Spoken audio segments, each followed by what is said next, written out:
Tap a card. What happens in the next 2 seconds? You hand over $100. The store never keeps the full 100. Roughly 2 to 3.5% gets skimmed, split between 3 companies you never see. Visa and Mastercard run the rails, and the one who pays the most for it isn't even the person holding the card. By the end, you'll know why the price tag lies, and why cash doesn't save you. But first, meet the analyst who watches it happen. You're the junior interchange settlement analyst. If tonight's batch doesn't reconcile by the 6 a.m. cutoff, your name's on the exception report. Nobody here says toll. They say merchant discount. And here's the trick. The merchant doesn't pay Visa directly. He pays his own bank one flat percentage. Inside it, 3 cuts. So you follow one. A charge hits your board. $100 coffee run 2 time zones away. These are the rails it'll ride. But you don't start here. You start where the card touched glass. A coffee shop mid-morning rush. A customer taps a card. $100. That tap kicks off a race that finishes before the receipt prints. The cashier, a guy named Marcus, thinks the sale is done. It isn't. The store hasn't been paid yet. Not even close. What just happened is called authorization. The terminal isn't moving money. It's asking a question. The question travels out of the store into a wire to the merchant's processor. So where does it go next? You follow it. The processor is the company that wired up the store's terminal, the one whose name nobody knows. You find their rep, a woman named Dana, at the routing desk. Dana hands the question up to the card network, the rails Visa and Mastercard own. The network is a switchboard, so you follow the wire into the room the wire actually lives in. In here, the network does one thing. It reads the card number and routes the question out of thousands of banks to the one that can answer. You walk it out to the trading floor where the live traffic is watched. Every second, a wall of swipes from across the country. Your one coffee charge is a single dot in a flood. The network's only job here is to point it at the right bank, fast. It does not decide yes or no. That call belongs to the issuer, the bank that put the card in the customer's wallet. You step into the bank's risk room where the yes or no actually gets made. In a few hundred milliseconds, the issuer checks one thing. Does this customer have $100 of room on the card? The room runs a fraud check too. Wrong city, weird hour, a stolen card pattern, and the same room says no instead. Yes, approved. The yes races back the same road. Network, processor, terminal. The receipt prints. Marcus thinks it's over, but is it? Here's the part nobody mentions. Not $1 has actually moved. The store has a promise, not the cash. Authorization just answered one thing. Can he pay? The actual money moves later, in a totally separate process. Quick reality check. That whole round trip. Store to bank and back. Under 2 seconds. But the part that actually costs you hasn't happened yet. That comes tomorrow. The next day, the real money moves. This step is called clearing and settlement. And this is where your $100 gets cut for the first time. So who takes the biggest slice? The biggest cut goes to the issuing bank, the bank that approved the charge. This cut has a name, Interchange. You meet the issuing bank's settlement officer, a man named Raymond. He doesn't sound guilty about interchange. He sounds like he earned it. His case is simple. His bank took the risk. If the customer never pays the bill, the bank eats the $100. Raymond pulls up the bank's whole stack of these tiny cuts. One swipe is nothing. Millions of swipes is a business. Interchange is the fee for that risk. On a regular credit card, the cut runs roughly 1.5 to 1.7% plus a small flat fee. Here's the catch. The card with the airline miles and the cash back. That one carries a higher interchange cut. The rewards aren't free. The merchant funds them on every swipe. You walk the hallway back to the card services floor where the customer accounts actually live. This is where the $100 charge becomes a line on a statement the customer pays at month's end. Now, debit cards work differently because the government stepped in. There's a federal cap on debit interchange. It's called Regulation 2, and it's strangely specific. 21 cents plus 0.05% of the sale, plus a penny for fraud protection. So on your $100 coffee run with a debit card, the bank's cut, by federal law, is capped at roughly a quarter.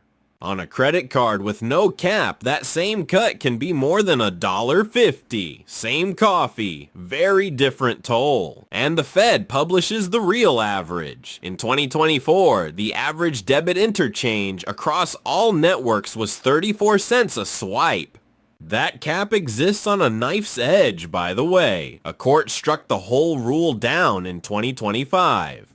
Then it froze its own ruling while the Fed appeals, so the cap survives for now. But step back. So where does the biggest slice actually land? Capped or not, it goes to the bank that approved your swipe, not the store, not Visa. Think about that airport lounge, those points you racked up, every reward your bank hands you, a merchant somewhere quietly paid for it. But the bank's cut isn't the end of it. 2 more hands are reaching into your $100. And the biggest question's still open. Who actually eats this toll? Back at your desk, the $100 is moving for real now. The issuer takes its interchange cut first. Then comes cut number 2, the smallest one. So who keeps that slice? This one is your employers, the networks. It's called an assessment, and it's tiny, usually around 1/10 to 0.15% of the sale. On a $100 swipe, that's maybe 13 or 14 cents to Visa or Mastercard. Surprisingly small for the company whose name is on everything, but here's the thing about that thin slice. You watch the running counter on the wall. It clears thousands of swipes a second all day, never stopping. 13 cents over and over is how the smallest cut becomes a giant. It's thin per swipe, but the network runs it on hundreds of billions of swipes a year. Tiny times enormous is still enormous. So that leaves the last slice. Who gets cut number 3? The processor, Dana's company, the one that wired up the store's terminal. The processor doesn't set interchange and doesn't keep the assessment. It adds its own markup on top. For running the wires and for taking the merchant's calls at midnight when the terminal dies. Dana walks you to the wall where her company hangs its real product, a board of plans, each with a different markup. A big chain negotiates that markup down to almost nothing. Lena's little shop with no leverage at all and pays near the top of the menu. Add the 3 cuts together and you get the number the merchant actually feels, the merchant discount. For most small shops, that's roughly 2.25% to 3.5% or more all in. You picture all 3 cuts landing in 3 different cities the moment the day's batch settles. So you go back to the shop to show the owner where the money went. Her name is Lena, and she runs the place. Lena flips back a year of statements. The fees add up to a part-time wage she never hired. On your $100 charge, Lena's shop might net around $97. The other 3 gone before the cup cooled. Lena points at her own card too. She pays the same toll on her supplier's invoices that her customers pay her. The toll doesn't stop at her counter. It rides up the whole chain from bean to cup. And now the part that touches everyone, not just Lena. So what does the store do with that $3? It doesn't just eat it. She builds it into the price of the coffee. The menu price, the one on the chalkboard, already has the swipe toll baked in. She sets one price for everybody, so the cost of card fees gets spread across every single sale. So remember the question, Who pays the most and why it isn't the cardholder? Here's the answer. The cash customer, right behind the swiper, pays the exact same price. No card, no swipe, no points, and they still cover a toll they never triggered. That's the quiet genius of the whole system. The toll is invisible because it's never a separate line. It's just the price. One more number, because it reframes everything. The Fed says the average debit swipe in 2024 was about $46. Tiny per swipe, enormous in bulk. But that's not the real twist. The twist is who pays it, and you've been standing next to them this whole time. So here's what you actually saw, walking that $100 swipe from the counter to the settlement desk. First, the swipe doesn't move money. It asks a question, and the answer races back in under 2 seconds.